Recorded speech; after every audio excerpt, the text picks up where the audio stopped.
चिंतन के आधार पर हम भी उनके बातों को समझने का हम प्रयास कर रहे हैं। ज़रूरी नहीं है कि हम उनकी हर एक गाथाओं के अर्थ को समझते हुए हम अपने अ, आध्यात्मिक या बोधिसत्व के मार्ग को हमें चलाना है, बल्कि हमारा बोधिसत्व का मार्ग हमारा स्वयं का ही हमें स्वयं ही निर्धारित करना होता है, जो हम कहीं ना कहीं अपने दुख के अनुभव से हम कर चुके हैं या करने की कोशिश कर रहे हैं। वही बोध होता है जो दुख को समझता है और दुख से बाहर आने की कोशिश करता है, या दुख के कारण को जानकर उसको नष्ट करने की जो कोशिश करता है अपने लिए औरों के लिए, वही बुद्ध का अनुयायी है, वही बुद्ध का सच्चा शिष्य है।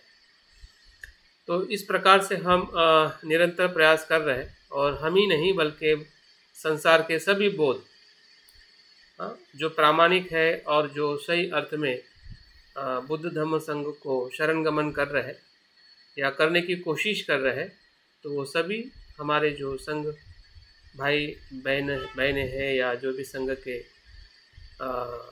बौद्ध समाज से जुड़े हुए सभी लोग हैं, कहीं ना कहीं इसी ही प्रेरणा से व्यक्ति बोध होता है, जो पीड़ा से दुख से मुक्त होना चाहता है। तो बोधिसत्व का मार्ग सभी के लिए है, क्योंकि सभी मनुष्य जन्म से ही या स्वभाव धर्म से ही दुख है, लेकिन उस दुख से दुखी होना या दुख से मुक्त होना ये हमारा निर्णय है। दुख होना और दुखी होना दोनों चीज़ अलग अलग है। दुख होने से इंसान दुखी होगा ही, ये कोई तय या फिक्स नहीं है। दुख होकर भी हम दुखी नहीं हो सकते, यही बुद्ध का मार्ग है। दुख है लेकिन हमें दुखी नहीं होना है, और तब संभव है कि जब हम दुख को सही अर्थ में समझते हैं, उसके कारण के साथ दुख को जानते हैं और उसको हम स्वीकार करते हैं, तो दुख में हम दुखी नहीं होते हैं, बल्कि दुख से मुक्त होने के लिए हम निरंतर प्रयास करते हैं। यही बुद्ध की शिक्षा है, जो हमें निराशा में भी एक आशा का संदेश देती है, आशा का मार्ग देती है कि दुख से हमें निराश नहीं होना है। अगर दुख के कारण को अगर हम जानने का प्रयास करते हैं, तो मार्ग हमें वहीं पे मिल जाता है। यही बुद्ध का मार्ग है, यही बोधिसत्व का मार्ग है, जो शांतिदेव आचार्य भी हमें बार बार इसी ही बोधिचित्त को और इसी ही पारमिता को विकास करते हुए हम कैसे अपने दुख से मुक्त हो, और साथ साथ में हम अपने साथ जुड़े हुए सभी जीव मात्रा को भी दुखों से मुक्त करने के लिए संबोधि को प्राप्त करें। तो जो 9वां अध्याय है, उस 9वें अध्याय की तरफ हम बढ़ चुके हैं, और उसमें प्रज्ञा पारमिता का जो अभ्यास कल हमने शुरुआत किया था कि प्रज्ञा का अर्थ क्या है, प्रज्ञा का स्वरूप क्या है, तो आज प्रज्ञा के और जो महत्वपूर्ण जो पहलू है, इसको हम जानने का प्रयास करने वाले हैं। तो मैं अपना वक्तव्य शुरू करने के पहले मैं कुछ गाथाओं का पठन करने के लिए मैं कहना चाहूँगा कपूर चंद जी को। 10 से 15 जो प्राथमिक गाथा है उसका पठन करें, ताकि हमें अभ्यास करने के लिए थोड़ी और हमें उसमें से मुद्दे मिले, या हम उस बात को इस आज के अभ्यास में समझ सकें। Kapoor Chand ji. Thank you sir. Okay, आपने हमें मौका दिया। ये प्रज्ञा पारमिता का ही पढ़ना है ना? हाँ जी, नवा परिचय।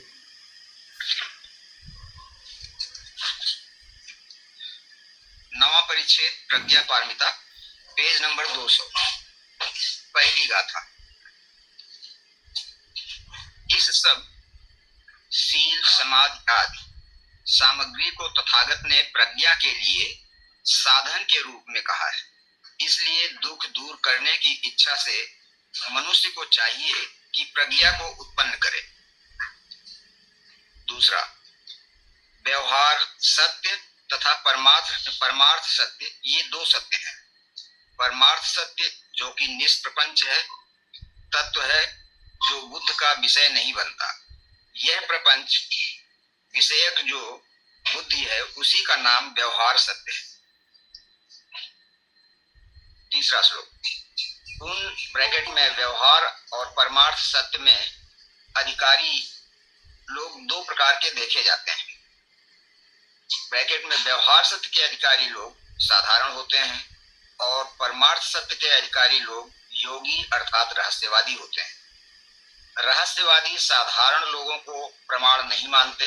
योगियों में जो अधिक पहुंच वाले होते हैं वे अपने से कम पहुंच वालों को अपने विशेष ज्ञान के कारण प्रमाण नहीं मानते।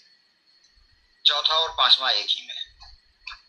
साधारण और योगी दोनों द्वारा अभिमत स्वप्न, इंद्रजाल आदि के दृष्टांत द्वारा जगत को मायामयता सिद्ध होती है और इस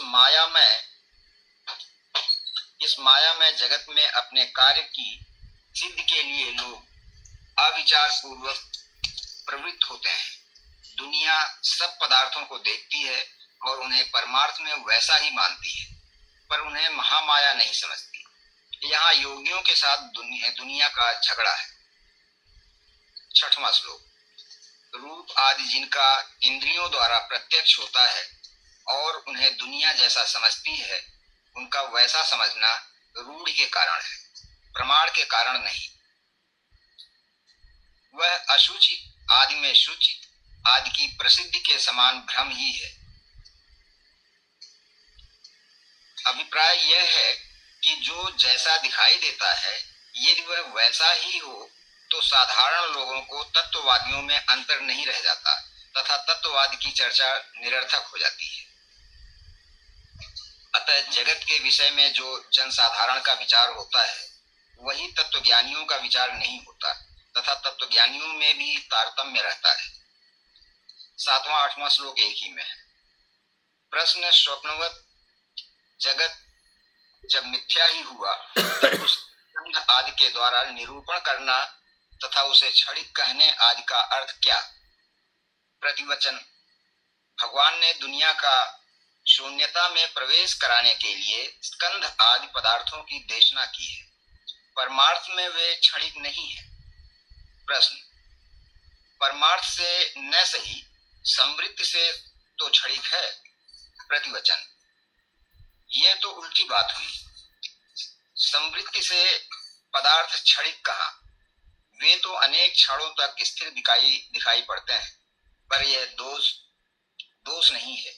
योग संवृत्ति से पदार्थ क्षणिक माने जाते हैं क्योंकि वे साधारण लोगों से अधिक तत्वज्ञानी होते हैं और उन्हीं के व्यवहार से स्त्री को अशुचि कहा जाता है।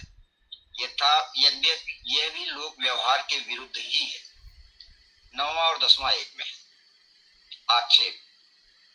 जब जगत ही मायामय है तब बुद्ध भी मायामय हुए। भला मायामय बुद्ध की पूजा से पुण्य कैसे? प्रत्याक्षेप। परमार्थ बुद्ध की पूजा से भी पुण्य कैसे? प्रश्न। यदि जीव मायोपम है तो मरकर उसका पुनर्जन्म क्यों? प्रतिवचन। माया भी तब तक बनी रहती है जब तक उसकी कारण सामग्री रहा करती है। वह चाहे क्षण भर रहे और चाहे चिरकाल तक रहे। केवल चिरकाल तक संसार में रहने के कारण जीव किसी भी तरह वास्तविक नहीं हो सकता। 11वां श्लोक। आक्षेप। जैसे ऐन्द्रजालिक पुरुष की हत्या में पाप नहीं लगता, वैसे लौकिक पुरुष की हत्या में पाप नहीं लगना चाहिए क्योंकि दोनों ही मायामय हैं। समाधान। माया पुरुष चित्तहीन होता है, इसलिए उसकी हत्या में पाप नहीं लगता। जो पुरुष चित्त रूपी माया से युक्त है उसके साथ यथाचरण पाप भी लग सकता है और पुण्य भी हो सकता है। किंच। 12वां श्लोक।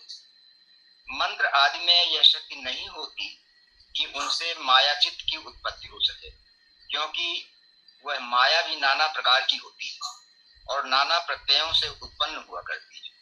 किसी एक ही प्रत्यय में यह शक्ति नहीं होती कि उससे सब कुछ उत्पन्न हो सके।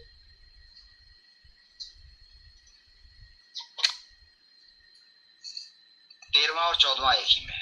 आक्षेप, जिसके लिए संसार कुछ है ही नहीं, सर्वथा माया ही माया है, वे वस्तुतः संसारी नहीं कहे जा सकते, पर व्यवहार में उनका संसरण देखा जाता है।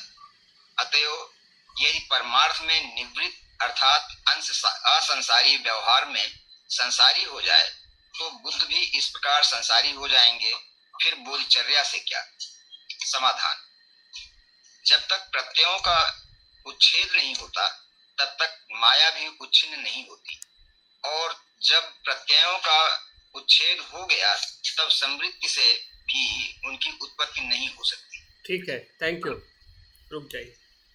Okay sir. तो इस सभी 15 के आसपास जो गाथा पड़ी है, उसके बाद की भी गाथा इसी प्रकार से प्रज्ञा पारमिता की जो अनुभूति है या उसका जो आचरण है वो किस प्रकार से हमें करना है, किस प्रकार से समझना है, तो उसके विभिन्न पहलुओं से हमें समझना है। क्योंकि प्रज्ञा, शून्यता, सत्यता, ये ऐसे शब्द है जो हमें अर्थों में तो समझ में आ जाते हैं कुछ हद तक, लेकिन उसकी जो गहराई जब उसका भेद करके देखते हैं तो वही शब्द हमें कहीं ना कहीं संभ्रम निर्माण करते हैं। कि अस्तित्व को हम ऐसा देखें कि वैसा देखें। बुद्ध जिस प्रकार से देखते हैं क्या उस प्रकार से हम अस्तित्व को देखते हैं। और बुद्ध कहते हैं कि ये संसार अगर माया है तो किसके लिए फिर कर्म है, कुशल और अकुशल। इन आदि प्रश्नों के जवाब अगर हम लेना चाहते हैं तो ये तभी मिल सकते हैं कि जब हम ध्यान चित्त से उसको समझने का प्रयास करें। क्योंकि जो प्रज्ञा जो है, जिस प्रज्ञा की बात बौद्ध धर्म में की जाती है, वो प्रज्ञा बुद्धि का प्रपंच नहीं है। बुद्धि से प्रज्ञा को जाना नहीं जा सकता है। तो प्रज्ञा किससे जानी जा सकती? प्रज्ञा जो है ध्यानी मन से जानी जा सकती है। बुद्धि का मन जो होता है वो विशिष्ट पूर्व संस्कारों पर आधारित या विशिष्ट भाषा और जो कुछ भी सांसारिक जो सत्यता है उसी के आधार पर, या चित्त की हम कह सकते हैं कि चित्त का जो ऊपरी स्तर जो है जिससे हम तर्क वितर्क और प्रमाणित करने की जो हम कोशिश करके जो हम सत्य को समझते हैं, ग्रहण करते हैं, तो उस सत्यता में प्रज्ञा का अनुभव या उस बुद्धि से प्रज्ञा का अनुभव नहीं हो सकता। ये अगर हम उसकी अगर मर्यादा समझते हैं और बाद में हम प्रज्ञा को समझना चाहते हैं तभी हम प्रज्ञा को समझ सकते हैं। अगर आप या मैं अगर बुद्धि से ही मुझे प्रज्ञा को समझना है, अगर ऐसी कोशिश अगर आप करना चाहते हैं या करोगे तो इतने सारे प्रश्न निर्माण होंगे कि आप उससे आगे जा ही नहीं पाओगे। और इसलिए लोग बुद्ध की जो बुद्धत्व है या बुद्ध के बुद्धत्व को निरपेक्ष स्वरूप में या उसको उस अवस्था को जैसा है वैसा समझना सामान्य जो मनुष्य के चित्त को कठिन होता है। इवन बहुत सारे वैज्ञानिक लोग भी बुद्ध के उस सत्यता को देख नहीं पाते हैं। लेकिन आजकल बहुत सारे सही अर्थ में बुद्ध की शिक्षा का आचरण करते हुए बहुत सारे मैंने वैज्ञानिकों को मैं जानता हूँ या मैं उनके बारे में पढ़ता हूँ। तो जितने भी आज के मनोवैज्ञानिक है या न्यूरो साइंटिस्ट है वो सिर्फ बुद्ध की शिक्षा को पढ़ते नहीं हैं, बल्कि वो 6-6 महीना 2-2 साल बुद्ध की जो अलग अलग मोनेस्ट्री है, फिर थाईलैंड में हो, म्यांमार में हो या अलग अलग जो बौद्ध देशों में, जापान में हो, वहाँ पर जाकर वो एक अनुभवी बौद्ध शिक्षकों के सानिध्य में रहकर और ध्यान के गहरे अनुभव में जाकर बुद्ध की शिक्षा को वो समझते हैं और तब जाके वो अपनी बुद्ध की उस बात से सहमत होते हैं कि बुद्ध ने जिस प्रकार से संसार को देखा है वो सही में वैज्ञानिक मन भी देख नहीं सकता है या देख नहीं पा सकता है, क्योंकि वहाँ पे भी जो बुद्धि जो है वो वहाँ पे भी बुद्धि कार्य करती है। और जिस सत्य की बात बुद्ध करते हैं, जिसे हम निरपेक्ष सत्यता की बात करते हैं, निर्वाण की बात करते हैं या शून्यता की बात करते हैं, तो उस शून्यता के सत्य को समझना वैज्ञानिक लोगों को भी समझने के लिए उसको ध्यान करने की ज़रूरत है और ध्यान के माध्यम से ही उस बात को समझ पाते हैं कुछ अंश तक कि जो बुद्ध ने सत्य की खोज की है या सत्य का जो उन्होंने वर्णन किया है कि सत्यता क्या है। तो हमारे लिए भी ऐसा ही चैलेंज है, अगर हम उस मर्यादा को पार करते हुए और ध्यान के उस गहरे अनुभव में जाने का अगर हम प्रयास करेंगे, तभी जो प्रज्ञा जो है वो हमारे सामने अनुभव के स्वरूप में साक्षात्कार होगा या उसका हम जैसा है वैसा उसका अनुभव कर पाएंगे। तो इसलिए जो समाधि और प्रज्ञा वो अभिन्न बुद्धत्व का गुण है। बुद्ध हमेशा ध्यान में होते हैं, उनको ध्यान की करने की ज़रूरत नहीं होती है, उनके लिए सत्यता ही ध्यान होता है और ध्यान ही सत्यता होता है। तो इस प्रकार से हमने समाधि के जो अभ्यास को हमने देखा है, उस समाधि को हमने ज़्यादा से ज़्यादा समझते हुए हमारे चित्त की जो गहराई है, क्योंकि सब कुछ प्रपंच या संसार या निर्वाण जो है वो एक प्रकार से मन की निम्न अवस्था और उच्च अवस्था, या हम कह सकते हैं कि मन की अपूर्ण अवस्था, जिसे हम संसार कहते हैं, या बुद्धि से अस्तित्व को देखना कह सकते हैं, जिसमें अपूर्णता है, अपूरा ज्ञान है, अधूरा ज्ञान है। भले कितना भी वो बुद्धि का ज्ञान हो, फिर भी वहाँ पे कुछ न कुछ कमी है सत्यता को देखने के लिए, जिसे हम सामान्य जन कहते हैं या पुद्गल जन कहते हैं। उनके लिए जो सत्य जो है वो सत्य तो होता है, लेकिन उस सत्यता की जो अनुभूति जो है वो बुद्ध के चित्त में जो अनुभूति होती है उससे अलग होती है। जैसे कि हम सत्यता को जीवन में देखते हुए हम हमेशा नित्य भाव को देखते हैं, शुभ भाव को देखते हैं, या जो चीज़ दुख देने वाली उसको हम सुख देखते हैं। तो हमारी जो बुद्धि जो है सामान्य मनुष्य की संसार को हमेशा विपर्यास भाव से देखती है, जो उसका मूल स्वभाव है उससे विपरीत देखती है।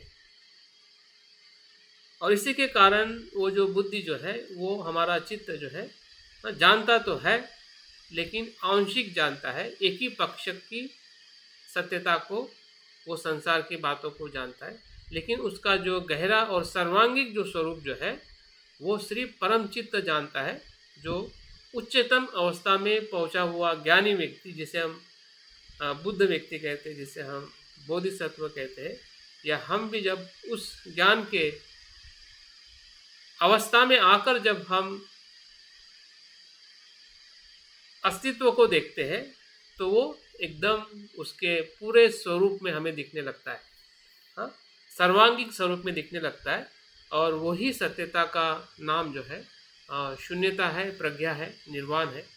और उसको समझाने के लिए बुद्ध ने 4 आर्य सत्य की बात की, जो हमें सभी को पता है। और वो अनुभव अगर बुद्ध के संबोधि में अगर हम देखते हैं कि वो अनुभव क्या है, तो प्रतीत्य समुत्पन्न यही बुद्ध का अनुभव है। संसार के अस्तित्व को देखने का तत्व क्या है, किस तत्व को बुद्ध ने सत्य कहा है, किस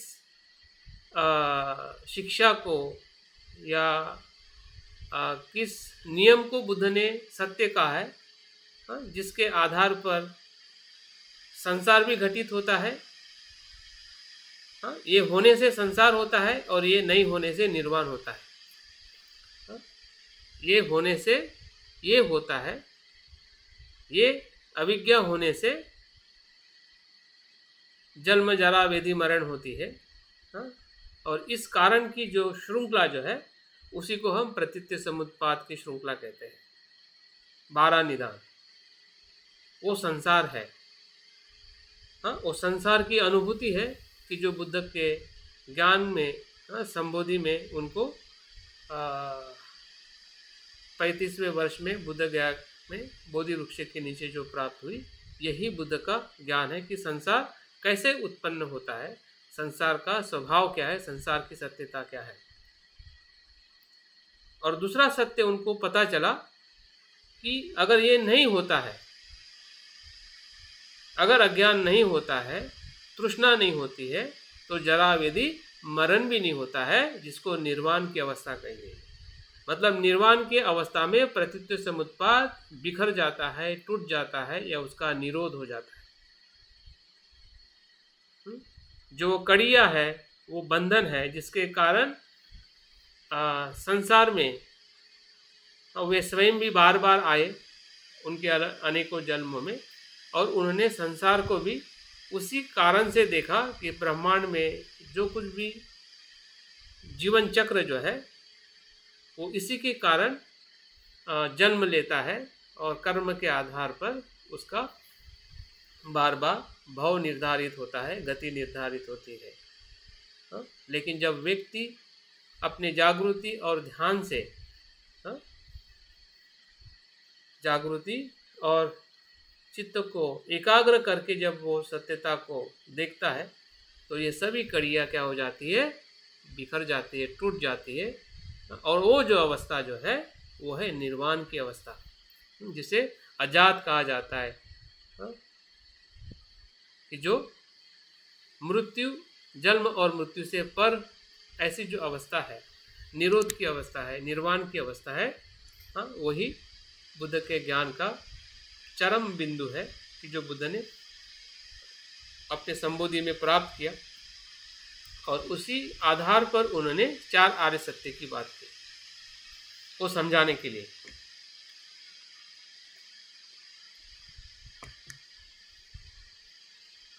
कि ये दुख है जिसमें जरा व्याधि मरण, दोर्मनस्य, सौर्मनस्य, वियोग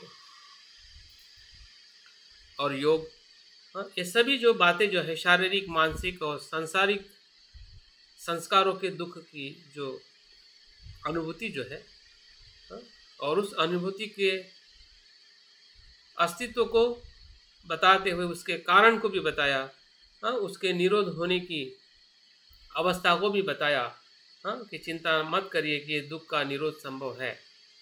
अगर दुख है तो दुख का निरोध भी संभव है। इस आशा से बुद्ध अपने 4थे आर्य सत्य में आर्यष्टांगिक मार्ग को बताते हैं कि इस मार्ग से उस निरोध को प्राप्त किया जा सकता है, या संसार से जो विमुक्ति जो है उस चित्त को अनुभव किया जाता है, जिसे हम सत्यता या प्रज्ञा कहते हैं। तो अगर हम आगे बौद्ध धर्म की शिक्षा में आगे आते हैं, और विशेषता जब हम महायान परंपरा के दर्शन में आते हैं, तो उसी 4 आर्य सत्य को उन्होंने 2 आर्य सत्य में रूपांतरित किया है। उसी 4 आर्य सत्य, कभी ये जो संवृत्ति सत्य और परमार्थ सत्य, ये बुद्ध ने ही जो 4 आर्य सत्य बताए हैं, उसी के ही ये 2 सत्य के रूप में नागार्जुन ने, या उसके बाद जो भी महायान के आचार्य रहे हैं, इसी सत्य के आधार पर उन्होंने अपनी शिक्षाओं को आगे बढ़ाया। तो संवृत्ति सत्य मतलब क्या है? जो द्वैत भाव वाली प्रपंच विषयक दृष्टि का विषय है, वही संवृत्ति है। संवृत्ति ये किसका विषय है? ये ऐसा प्रपंच बुद्धि का विषय है कि हमेशा वो 2 पक्ष को देखता है, सुख और दुख, ये और वो, यश और अपयश, निंदा और प्रशंसा। जन्म और मृत्यु, जो ठंडा और गर्म। आप देखिए संसार में जो भी अस्तित्व है, स्त्री और पुरुष, अंदर और बाहर, काला और गोरा, हाँ, पूरा जो अस्तित्व जो है, हाँ, जिसे हम पूरा संसार और ब्रह्मांड कहते हैं, हाँ, छोटा और बड़ा, तो हर विषय का जो दो हिस्से होते हैं, हाँ, और उसी को ही जानना या उसी के बारे में समझना, उसी का ही ज्ञान रखना, द्वैत भाव वाली प्रपंच विषयक दृष्टि का विषय है, वही समृद्धि सत्य है। उसके बारे में जो कुछ भी हमें सत्यता का बोध होता है, वही समृद्धि सत्य है। और समृद्धि सत्य का जो आधार क्या है, वो अविद्या में उत्पन्न व्यवहारिक सत्ता का संकेत करता है। ये सत्य जो है, ये किससे उत्पन्न होता है? अविद्या में उत्पन्न होता है। व्यवहारिक सत्य, सौवृत्तिक सत्य और सांसारिक सत्य, ये तीनों शब्द जो है एक दूसरे के साथ में जुड़े हुए हैं। और सौवृत्ति शब्द का भी अर्थ इसमें बताया गया है कि सौवृत्ति का अर्थ यह है कि अविद्या जनित होने से, अविद्या के कारण उत्पन्न होने से व्यवहारिक सत्य सौवृत्त सत्य नाम से जाना जाता है। जैसे कि मैंने अभी बताते हुए कहा कि बुद्ध ने जो बुद्धत्व में जो प्रतीत्य समुत्पाद देखा, या जिसे हम संसार चक्र कहते हैं, जिसे हम भव चक्र कहते हैं, तो बुद्ध ने ये जो संसार उत्पन्न किसमें से होते हुए देखा। जिस सत्य की बात बुद्ध करते हैं कि अज्ञान से संस्कार उत्पन्न होता है, संस्कार से विज्ञान उत्पन्न होता है, जब हम माँ के गर्भ में प्रवेश करते हैं वही विज्ञान है, और उसी विज्ञान से हमारा नाम रूप विकसित होता है। जन्म के बाद हमारे 6 इंद्रिय विकसित होते हैं, 6 इंद्रियों से विषयों का स्पर्श होता है, और स्पर्श से हमें वेदना सुखद दुखद होती है, और उसी से हमारी तृष्णा और द्वेष उत्पन्न होकर हमारा तृष्णा के साथ में उपादान, उपादान के साथ भव, और भव के साथ फिर से हमारा जन्म और जाति, वेदी मरण कंटिन्यू चलते रहता है। तो ये पूरा चक्र जो है, इसको जो जिसके कारण उत्पन्न हुआ है, अविद्या होने के कारण, ये जो सत्य जो है ये व्यवहारिक सत्य है, सांवृतिक सत्य है। सांवृतिक सत्य का मतलब है संस्कारित सत्य है, किसी प्रत्यय के कारण ये उत्पन्न हुआ सत्य है। अब इसको हमने क्यों समझना चाहिए? क्योंकि जब तक हम सत्य को, 4 आर्य सत्य को और इस 2 आर्य सत्य को नहीं समझते हैं, तब तक हमारी जो प्रज्ञा की जो सूक्ष्मता जो है, गहराई जो है, वो विकसित नहीं हो सकती। अगर प्रज्ञा की गहराई विकसित नहीं होगी तो हमारे भीतर जो दुख का जो मूल कारण जो है वो नष्ट नहीं होगा। क्योंकि प्रज्ञा क्या करता है कि दुख के मूल कारण को नष्ट करने का वो शस्त्र है। प्रज्ञा को हमने क्यों जानना चाहिए? क्योंकि प्रज्ञा से ही हमारे दुख के मूल कारण को नष्ट किया जा सकता है। और इसलिए हमने प्रज्ञा के 3 स्तर भी हमने देखे हैं, या हमें पता है कि चिंतन में प्रज्ञा के पहले जो है श्रुत में प्रज्ञा आती है, और श्रुत में प्रज्ञा से ही हम चिंतन में प्रज्ञा होते हुए हम भावना में प्रज्ञा का विकास करते हैं। तो ये तीनों स्तर ये बताते हैं कि प्रज्ञा सुनते समय भी हमें बहुत ही सावधानी से सुननी है। अगर हम अनित्यता को या 4 आर्य सत्य को या बुद्ध की किसी भी शिक्षा को हम सुन रहे हैं, श्रुत में प्रज्ञा का मतलब ही है जागृति से सुनना, हमारी जो बुद्धि की मर्यादा को जानकर सुनना। अगर श्रुत में प्रज्ञा ही अगर प्रज्ञा होती तो सुनकर हम सभी श्रोतापन्न अनंत हो जाते, क्योंकि हम वही सुन रहे हैं, अनित्य अनात्म दुख, ये तो सुन रहे हम। लेकिन सुनने की प्रक्रिया में भी हमारी काफ़ी गड़बड़ होती है। हम बुद्धि के परिप्रेक्ष्य में ही उसको हम समझते हैं। उसके गहरे जो अर्थ है या उसके भीतर का जो विश्लेषण है या उसका और विघटन करने की जो प्रक्रिया जो है, उस चिंतन में प्रज्ञा की तरफ हम बहुत कम बार जाते हैं। और इसलिए जो सत्यता का जो अनुभव है वो उस स्तर में हमें नहीं हो पाता है जिस स्तर में हमें होना चाहिए या हम उसको अनुभव करने का प्रयास करना चाहिए। तो ये शब्द जो है, ये सरल शब्दों में एक प्रकार से सूक्ष्म, अगर हम परमार्थ सत्य की बात करते हैं तो संवृत्ति सत्य या व्यवहारिक सत्य से परमार्थिक सत्य विरोधिक है। विरोधिक है मतलब उससे पूरी तरह से वो विपरीत है। वो सूक्ष्म विश्लेषण से सिद्ध होने वाला होने के कारण उसको परमार्थ सत्य कहते हैं। जैसे कि अभी मैंने बात की, चिंतन में प्रज्ञा और भावना में प्रज्ञा से ही परमार्थ सत्य की अनुभूति हो सकती है। और इसलिए श्लोकों में बताया गया है कि जो परमार्थ सत्य का या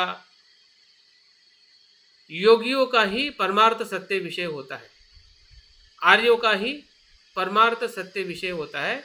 जो व्यवहारिक जो लोग होते हैं, पुद्गल जो होते हैं, उनका जो विषय होता है वो सिर्फ संवृत्तिक सत्य होता है, व्यवहारिक सत्य होता है।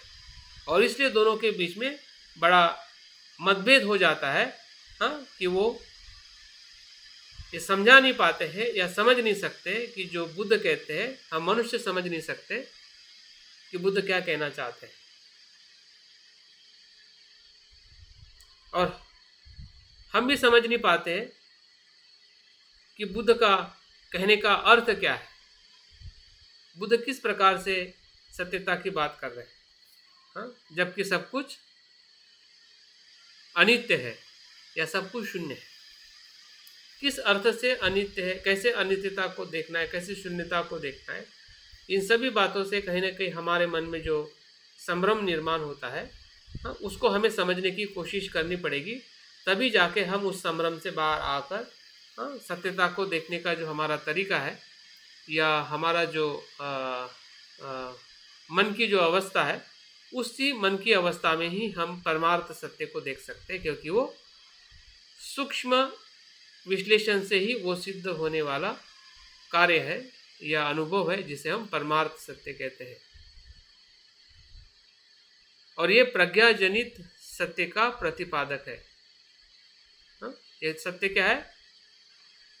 प्रज्ञा को निर्माण करता है। प्रज्ञा और परमार्थ, संसार और संवृत्ति, ये दोनों शब्द एक दूसरे के साथ में जुड़े हुए हैं। जहाँ पे संवृत्ति है वहाँ पे संसार है, और जहाँ पे परमार्थ है वहाँ पे प्रज्ञा और निर्वाण है।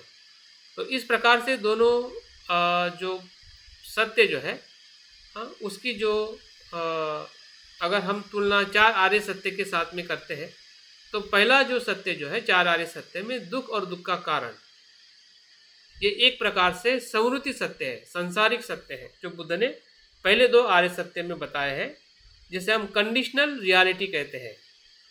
सांसारिक सत्यता, दुख और दुख के कारण, इन दो आर्य सत्य से हमें समझ में आती है या समझने की हमने कोशिश करनी चाहिए। यही संवृत्ति सत्य है, यही व्यवहारिक सत्य जो बुद्ध ने दुख और दुख के कारण की बात चार आर्य सत्य में बताई है। तो पारमार्थिक सत्य क्या है? तो पारमार्थिक सत्य जो है, बुद्ध ने जो तीसरे प्रकार का सत्य बताया है, जिसे दुख निरोध, दूसरे अर्थ में विमुक्ति या निर्वाण कहा गया है, वो क्या है? वो प्रज्ञा है, वो परमार्थ सत्य है, वो असंस्कारित सत्य है, असंस्कारित सत्य है, संस्कार से रहित। जैसे कि बुद्ध के बोधि ज्ञान में हमने देखा कि उनको प्रतीत्य समुत्पाद उत्पन्न होने का भी अनुभव हुआ और निरोध होने का भी अनुभव हुआ। तो निरोध होने का जो अनुभव है ये यही सत्य है जिसे परमार्थ सत्य या निर्वाण का साक्षात्कार या विमुक्ति का अनुभव कहते हैं।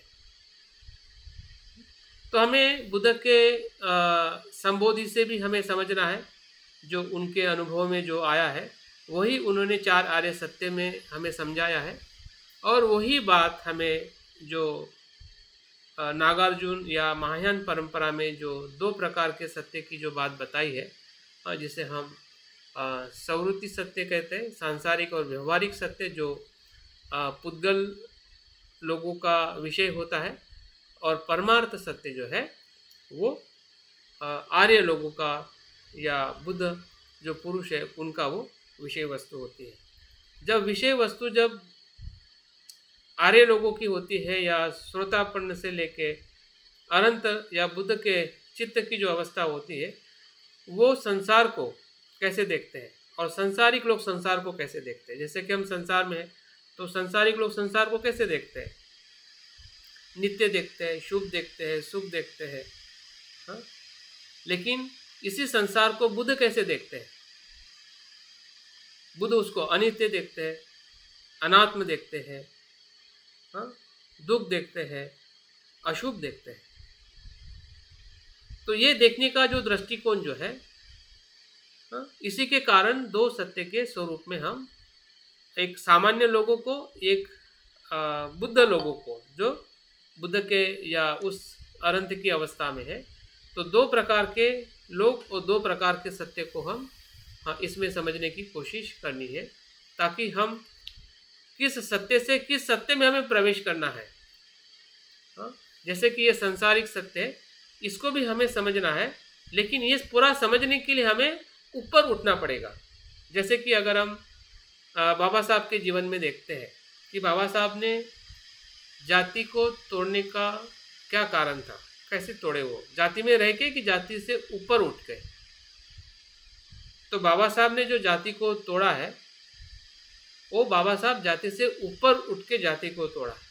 अगर बाबा साहब जाति के ऊपर नहीं उठते स्वयं, तो वो जातिवाद को तोड़ नहीं सकते जितना उन्होंने तोड़ने का प्रयास किया।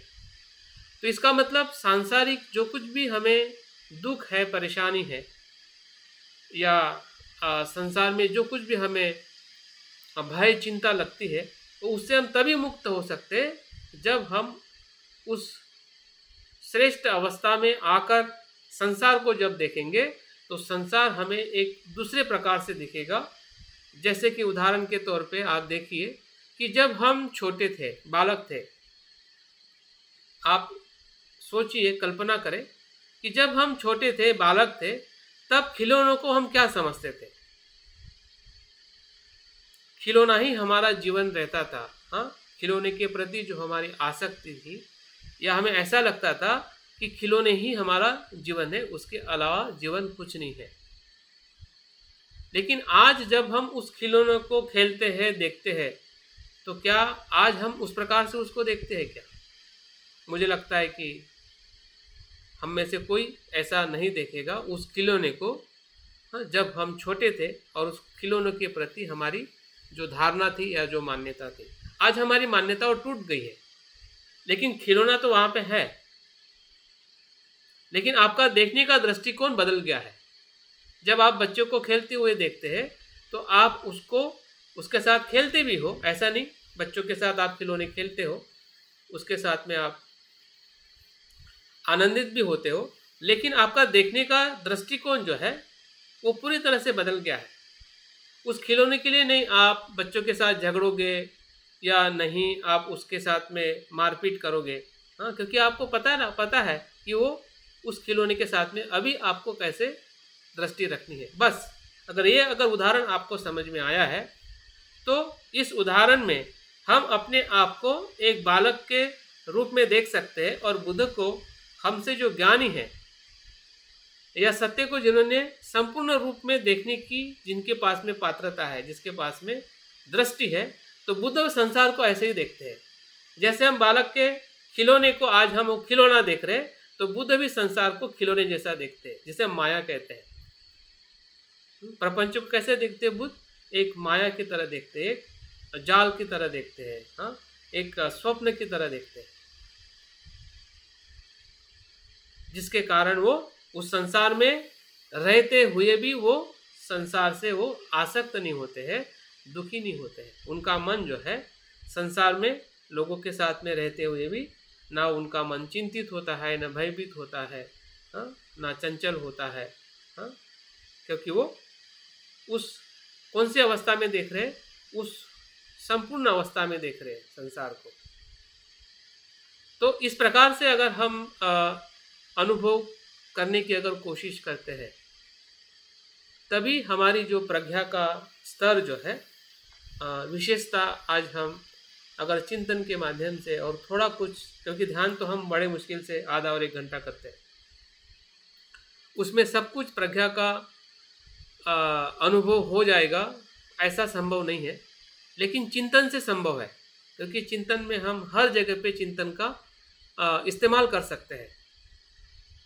आप पूरे जितने भी हमारा जो जागरूक समय जो है ध्यान के अलावा, हर एक विषय पर, हर एक दुख पर, हर एक समस्या पर, जो भी घटना हमारे आसपास घटित हो रही है भीतर और अंदर, हर जगह पर हम चिंतन के माध्यम से हम अपने सत्यता को अनुभव कर सकते हैं कि यह सत्य किस प्रकार से मैं उसको देख रहा हूँ और किस प्रकार से मुझे देखने की ज़रूरत है, जिसे हम प्रज्ञा की दृष्टि कहते हैं। क्या मैं सांसारिक दृष्टि से देख रहा हूँ जो घटित हो रहा है मेरे शरीर में, मेरे मन में, मेरे विचारों में, मेरी भावनाओं में, मेरे संबंध में, या मेरे पूरे इर्द गिर्द जहाँ पे मैं जीवन जी रहा हूँ, क्या मैं उसको उस ऊंचाई से देखने का प्रयास कर रहा हूँ क्या? उस सत्यता में देखने का प्रयास कर रहा हूँ क्या? उस शून्यता में, उसके जो यथार्थ रूप में, विशुद्ध रूप में मैं देखने का प्रयास कर रहा हूँ। ये जब तक हम सवाल और जवाब स्वयं से नहीं करते हैं, उसको नहीं ढूंढते हैं, तो वो सत्य जो है वो हमें अनुभव होने वाला नहीं है। और अनुभव होना भी उतना ही निश्चित है। अगर हम प्रयास कर रहे हैं तो निश्चित ही हमें कहीं ना कहीं सत्यता के उस पहलू को देखने का हमें आनंद भी मिलेगा, हमें शांति भी मिलेगी, और उस शांतता से हम अपने आप को एक सही अवस्था में, या शुद्ध अवस्था में ले जाने के लिए हम अपने आप को तैयार कर सकते हैं। तो उसको समझने के लिए जो 4 विशुद्ध दर्शन जो है, इसका हमें बोध होना ज़रूरी है।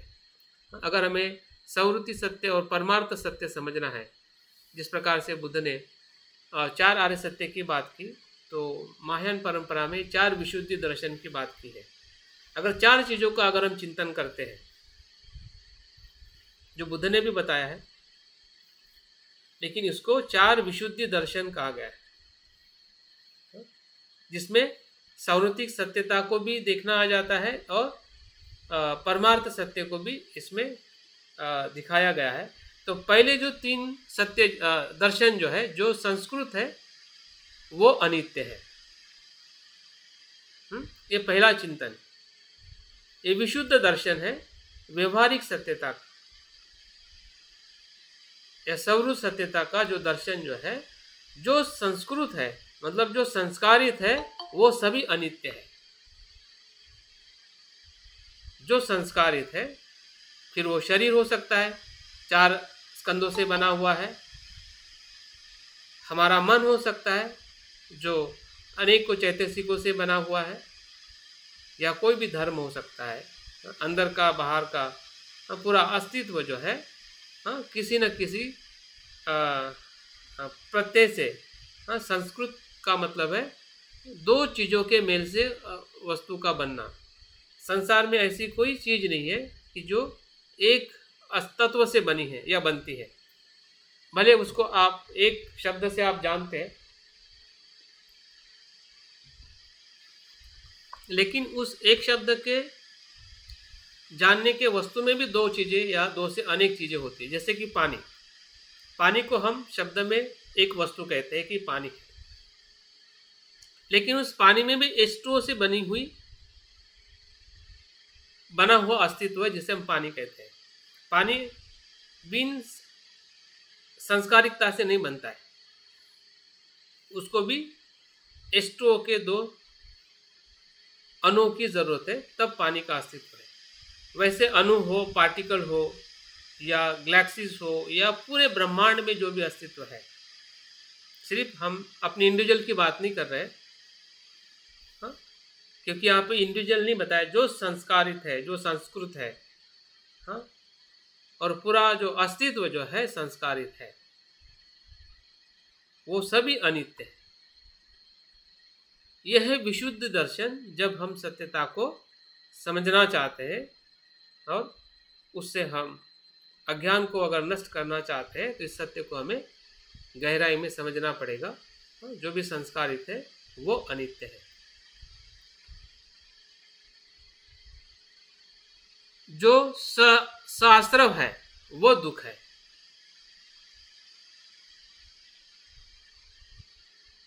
सहस्रव, जिसमें आश्रव है, जिसमें क्लेश है, वह दुख है। और क्लेश का मतलब हमें भली भांति पता है। क्लेश का मतलब लोभ, द्वेष, मोह। जो क्लेश है या उपक्लेश, क्लेश में से ही उपक्लेश उत्पन्न होते हैं। और मूल जो क्लेश जो है वो है राग, द्वेष, मोह, अज्ञान, अविद्या। वही दुख है। उसके कारण दुख है, मतलब दुख अस्तित्व में दूसरे स्वरूप में नहीं है।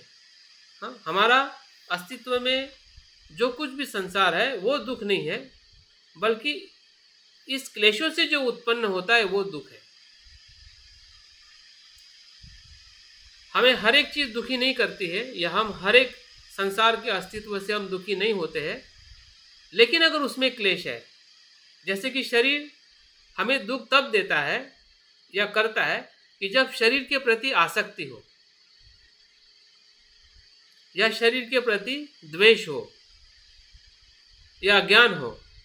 उसी अज्ञान, लोभ, द्वेष के कारण ही ये शरीर मुझे दुखी करता है या मैं दुखी होता हूं। तो दुख को समझने का जो तत्व जो है वो उसके कारण के साथ में समझना ये शुद्ध दर्शन है, जिसमें हम सांसारिक सत्य को बहुत यथार्थ में समझ सकते हैं। और ये कौन देखता है, कौन समझता है? जो उस प्रज्ञा से संसार को देख रहा है। सांसारिक व्यक्ति नहीं समझता है, सांसारिक चित्त नहीं समझता है। सांसारिक चित्त तो उसको विपर्यास में देखता है। अगर आपका मेरा चित्त जो है, हमारा और आपका मन कैसे देखता है? संसार को वो नित्य देखता है, हाँ? दुख को सुख देखता है, और जो अनात्म है उसको आत्मा देखता है। तो प्रज्ञा उससे विपरीत है। प्रज्ञा उससे विपरीत है, जो सत्यता को दर्शाती है या संसार के वास्तविकता को दिखाती है कि उस संसार की वास्तविकता इन अनित्य, दुख, और तीसरा जो सत्य जो है या दर्शन जो है कि सभी धर्म को शून्य एवं निरात्म है, अर्थात वो अनात्म है। सभी धर्म, अभी सभी धर्म मतलब यहाँ पे बुद्ध की शिक्षा को धर्म नहीं हमें यहाँ पे समझना है। यहाँ पे धर्म मतलब सभी अस्तित्व, अंदर का, बाहर का, मन के अंदर का, मन के बाहर का, सभी धर्म या सभी जो स्वभाव गुण जो है वो सभी कैसे है? निरात्म है, आत्मा रहित है, अनात्म है, शून्य है। ये शून्यता का जो अनुभव जो है वो परमार्थ सत्य का अनुभव है। पहले जो दो अनुभव है, अनित्य और दुख, ये जो है संसार का अनुभव है, संसार के सत्यता का अनुभव। सर, सभी धर्म, इसको जरा एक बार फिर से बता दें। सभी धर्म मतलब जो अस्तित्व में जो भी गुण धर्म है,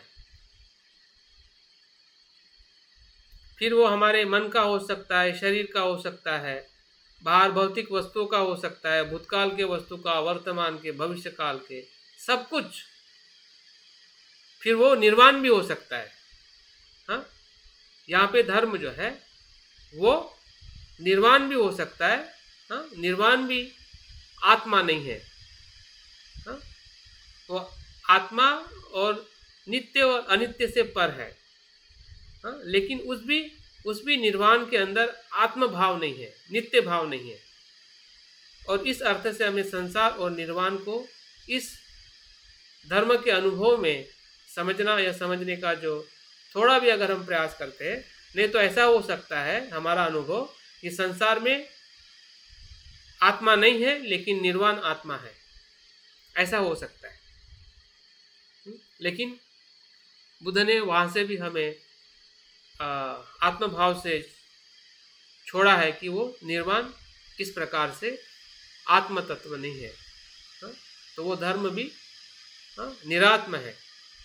वो भी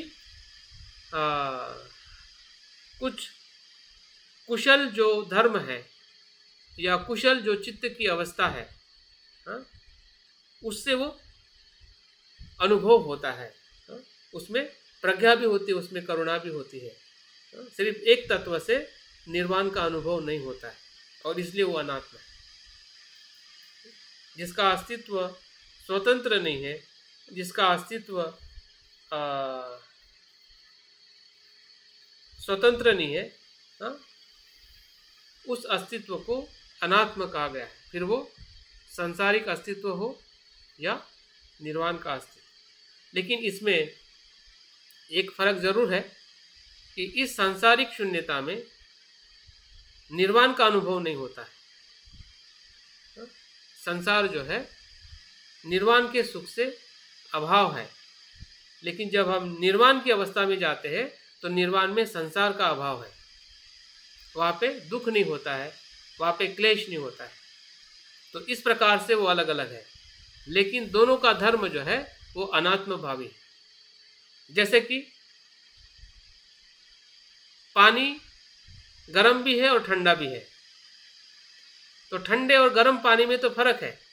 ठंडा पानी ठंडा है, गर्म पानी गर्म है। उस स्वभाव गुण से तो अलग है, लेकिन किससे वो एक समान है? उसके मूल तत्व से एक समान है। दोनों भी H2O है। और दोनों का भी धर्म जो है वो अनात्म भावी धर्म है। गर्म पानी भी अनात्म भावी है और ठंडा पानी भी अनात्म भावी है। तो उस गुणों से वो अनात्म भावी है। वैसे ही संसार भी अनात्म है और निर्वाण भी अनात्म है, लेकिन संसार का अनात्म और निर्वाण के अनात्म में ये फर्क भी है। नहीं तो फिर दोनों अनात्म है तो फिर हमें निर्वाण प्राप्त करने की क्या जरूरत। लेकिन वो अवस्था, वो चित्त की वो अवस्था है जहाँ पे हमें परम शांति और सभी दुखों से मुक्ति का अनुभव होता है। यहाँ पे वो मुक्ति का अनुभव नहीं है, और इसलिए इस अवस्था से उस अवस्था की तरफ जाने का जो प्रवास जो है वही हर एक मनुष्य की चाहत है।